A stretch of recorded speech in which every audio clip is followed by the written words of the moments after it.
Hello student, आज इस video में हम पढ़ेंगे चैप्टर 5 कंटिन्यूटी एंड डिफरेंशियबिलिटी। ठीक है, तो स्टार्ट करते हैं कंटिन्यूटी से। देखो, let f be a function. F क्या है? आपका कोई फंक्शन है that is defined for all x, जो कि डिफाइन है सभी एक्स के लिए इन सम ओपन इंटरवल। ठीक है, एक्स कहाँ है? वो ओपन इंटरवल में है, ओपन इंटरवल में है। ठीक है, कंटेनिंग ए कंटेन करता है उस इंटरवल में कोई पॉइंट है ए, देन एफ इज कॉन्टिन्यूस। तब फंक्शन जो होगा वो कॉन्टिन्यूस होगा। एफ क्या होगा? कॉन्टिन्यूस होगा एट ए पर। ठीक है, अंडर द फॉलोइंग 3 कंडीशन। कौन कौन सी कंडीशन है? पहली देखो, F A is defined. Function जो है वो पॉइंट ए पर क्या होना चाहिए? डिफाइन होना चाहिए। डिफाइन मतलब वैल्यू क्या हो? फाइनाइट हो, finite value.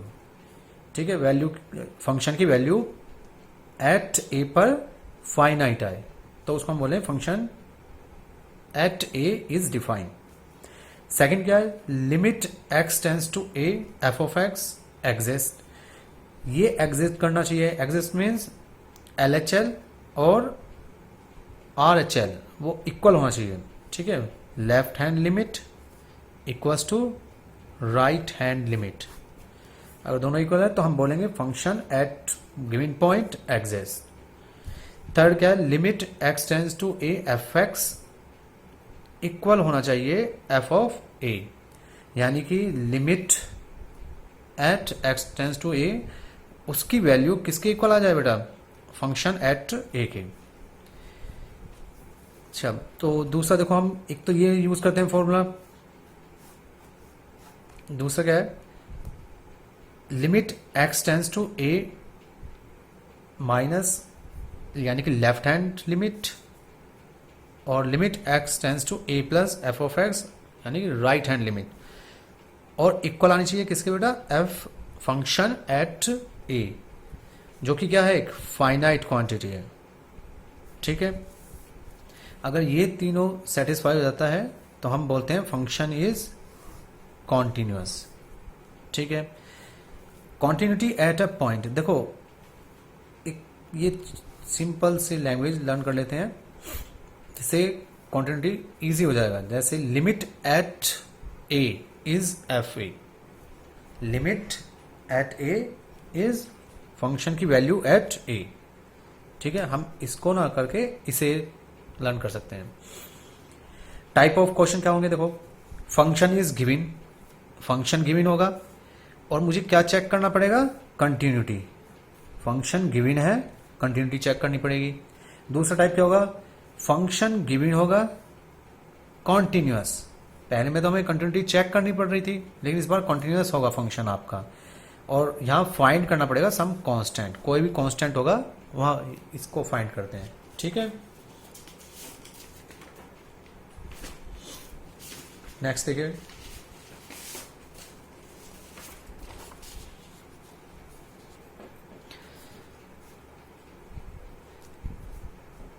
Polynomials are everywhere continuous. देखो, जितने भी पॉलिनोमियल फंक्शन है वो सभी जगह कॉन्टिन्यूस हैं। ठीक है, y equals to a raise to power x, ये जो फंक्शन है a raise to power x, ये भी क्या है? कॉन्टिन्यूस। ठीक है, एवरीवेयर कॉन्टिन्यूस है। और कॉन्टिन्यूस कहाँ है? In R, real number. ठीक है, y equals to log base a x is continuous. ये कॉन्टिन्यूस होगा। लॉगरिथमिक फंक्शन जो है वो कॉन्टिन्यूस है for all x greater than 0। Condition ये है कि x जो है 0 से बड़ा हो। ठीक है, y equals to mod x is everywhere continuous. जो मॉडुलस फंक्शन होता है वो भी कॉन्टिन्यूस होता है सभी जगह। साइन एक्स ये भी कॉन्टिन्यूस है। कॉस एक्स ये भी सभी जगह कॉन्टिन्यूस होता है। ठीक है, सभी जगह कॉन्टिन्यूस मतलब अपने डोमेन में कॉन्टिन्यूस होगा। ये भी अपने डोमेन में कॉन्टिन्यूस होगा। साइन एक्स का डोमेन इन आर।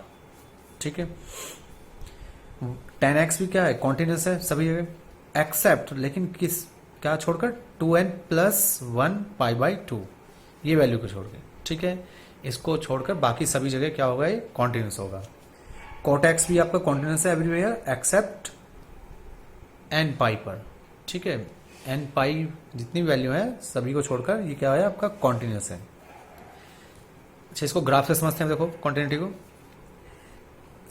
कुछ स्पेशल फंक्शन है, जैसे कांस्टेंट फंक्शन हो गया आपका।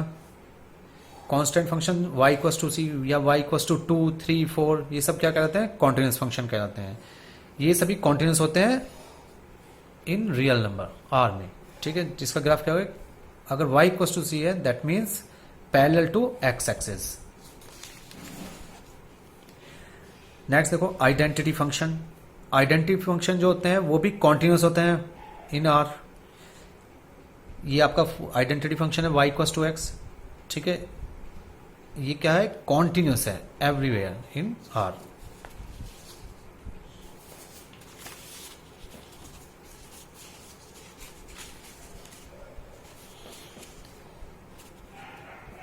नेक्स्ट देखो एब्सोल्यूट वैल्यू फंक्शन, जिसको हम मॉडुलस फंक्शन भी बोलते हैं। ये भी कॉन्टिन्यूस होता है r में, ठीक है, सभी रियल नंबर के लिए। और इसका जो ग्राफ होता है वो इस तरह से होता है, ठीक है। मॉडुलस फंक्शन को हम डिफाइन करते हैं इस तरह से कि x होगा कब, जब x ग्रेटर देन 0 है, माइनस x होगा जब x लेस देन 0 है। ग्रेटेस्ट इंटीजर फंक्शन, इसको स्टेप वाई फंक्शन भी बोलते हैं, क्योंकि इसका जो ग्राफ बनता है वो एक स्टेप की तरह बनता है, ठीक है। ये क्या होता है, डिसकंटिन्यूअस फंक्शन होता है सभी इंटीजर्स के लिए। डिसकंटिन्यूअस होगा सभी इंटीजर के लिए, जितने भी इंटीजर्स हैं वो सभी पर डिसकंटिन्यूअस होगा, ठीक है। और इसकी वैल्यू कहते हैं less than equals to x. X क्या इंटीजर है, या तो इंटीजर के इक्वल होगा या लेस होगा। नेक्स्ट देखो फ्रैक्शनल पार्ट फंक्शन, ठीक है, इसको हम बोलते हैं फ्रैक्शनल पार्ट फंक्शन। इसको साथ ही हम इस तरह से भी लिख सकते हैं कि x minus greatest integer function. ये भी डिसकंटिन्यूअस फंक्शन है सभी इंटीजर्स के लिए।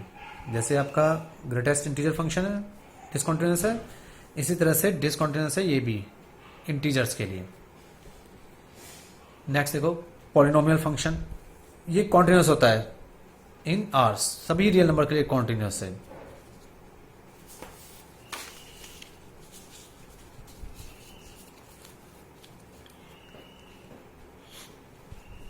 नेक्स्ट है रेशनल फंक्शन।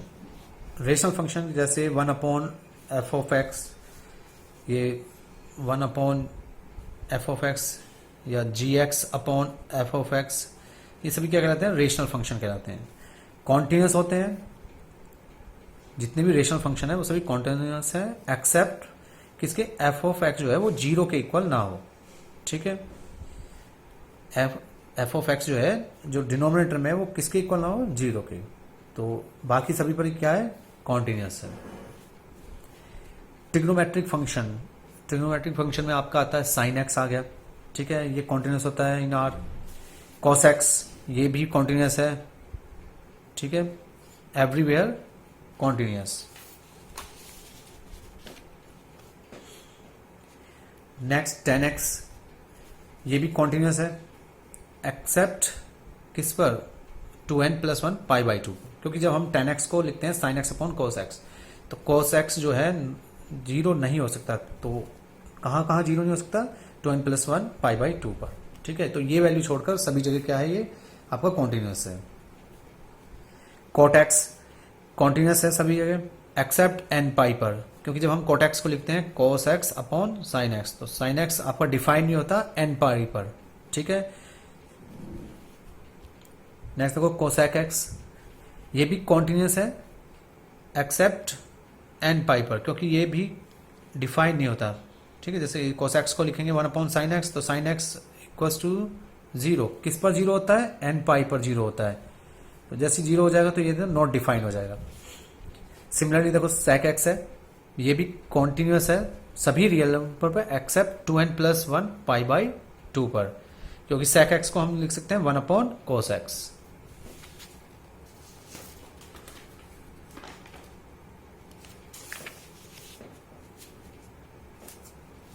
नेक्स्ट देखिए एक्सपोनेंशियल फंक्शन, कॉन्टिन्यूस फंक्शन होता है। एक्सपोनेंशियल क्या है? कॉन्टिन्यूस फंक्शन है for all x belongs to r, सभी जगह कॉन्टिन्यूस है ये।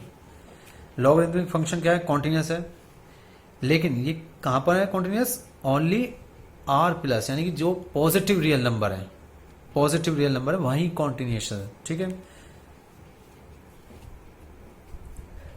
अगर आपके पास देखो दो फंक्शन है f और g, ठीक है, और वो डिफाइन है, डिफाइन किसी नाइबरहुड ऑफ पॉइंट a पर, मतलब फाइनाइट वैल्यू आ रही है उनकी, तो दोनों फंक्शन का सम, दोनों फंक्शन का डिफरेंस, दोनों फंक्शन का मल्टीप्लिकेशन कॉन्टिन्यूस होगा। साथ ही साथ अगर आप फंक्शन क्या है डिवाइड कर रहे हैं एक फंक्शन को दूसरे से, तो भी कॉन्टिन्यूस होगा, एक्सेप्ट जो डिनोमिनेटर है वो जीरो ना हो। ठीक है,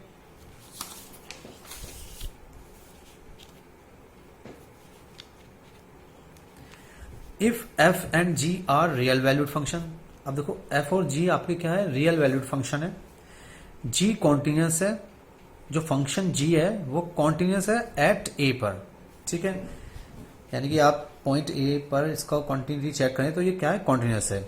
if f is continuous at ga, और फंक्शन जो f है वो कॉन्टिन्यूस है किस पर? ga पे, तब आप कंपोजिशन ऑफ फंक्शन f और g क्या होगा? ये भी कॉन्टिन्यूस होगा किस पर? गिवन पॉइंट पर। ठीक है, यानी कि फोक जो है आपका कॉन्टिन्यूस हो जाएगा किस पर? एट a पर। क्यों? क्योंकि देखो जब आपका फंक्शन g किस पर कॉन्टिन्यूस आ रहा है? a पर आ रहा है। ठीक है, ये कॉन्टिन्यूस है a पर, इसका मतलब f भी कॉन्टिन्यूस होगा किस पर? ga पर। जब ये कॉन्टिन्यूस है तो फंक्शन भी ga पर कॉन्टिन्यूस होगा। ठीक है, और जे कॉन्टिन्यूस है तो इसका मतलब फंक्शन आपका एफ कॉन्टिन्यूस होगा।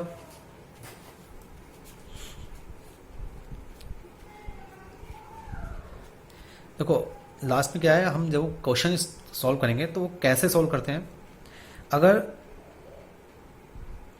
कोई भी फंक्शन है वो कॉन्टिन्यूस है at x equals to a पर, तो कब होगा?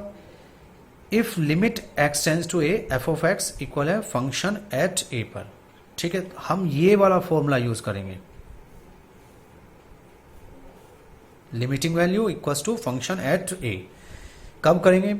अगर फंक्शन गिवन पॉइंट के दोनों साइड, लेफ्ट हैंड और राइट हैंड साइड सेम है फंक्शन, तो हम ये फॉर्मूला यूज करेंगे। ठीक है, बशर्ते क्या है यहाँ पर? Provided limit x tends to a f x exist, मतलब ये फंक्शन एग्जिस्ट करना चाहिए। ठीक है, अब अगर ये एग्जिस्ट कर रहा है तो देखो हम यहाँ पर क्या है? डायरेक्ट सब्स्टिट्यूशन करते हैं वैल्यू का। जब हम इस फॉर्मूले का यूज करेंगे तो हम वैल्यू को डायरेक्ट सब्स्टिट्यूट करते हैं। अगर डायरेक्ट वैल्यू यहाँ पर सब्स्टिट्यूट करने पर फाइनाइट आ जाए, limit x tends to a f of x में अगर आप डायरेक्ट सब्स्टिट्यूट करते हैं ये लिमिट और वैल्यू आ जाए फाइनाइट, ठीक है, तो फंक्शन कॉन्टिन्यूस है आपका। लेकिन अगर आ जाए इनफाइनाइट और माइनस इनफाइनाइट, तब हम क्या चेक करेंगे यहाँ पर? Limit existence. ठीक है, अगर वैल्यू a रखने पर इनफाइनाइट और माइनस इनफाइनाइट आ रहा है तो हम उसकी लेफ्ट हैंड लिमिट और राइट हैंड लिमिट फाइंड करेंगे। ठीक है, थर्ड क्या है? अगर वैल्यू पुट करने पर फंक्शन में इनडिटरमिनेंट फॉर्म आती है, जैसे infinity upon infinity, minus infinity upon infinity, ठीक है, तब वो केस हम किसके द्वारा सॉल्व करेंगे? जो हम 11वीं क्लास में करते थे। ठीक है,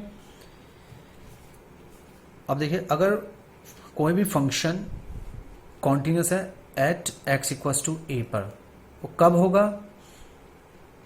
जब limit left hand limit equal आ जाए राइट हैंड लिमिट के, और इक्वल आ जाए फंक्शन एट गिवन पॉइंट।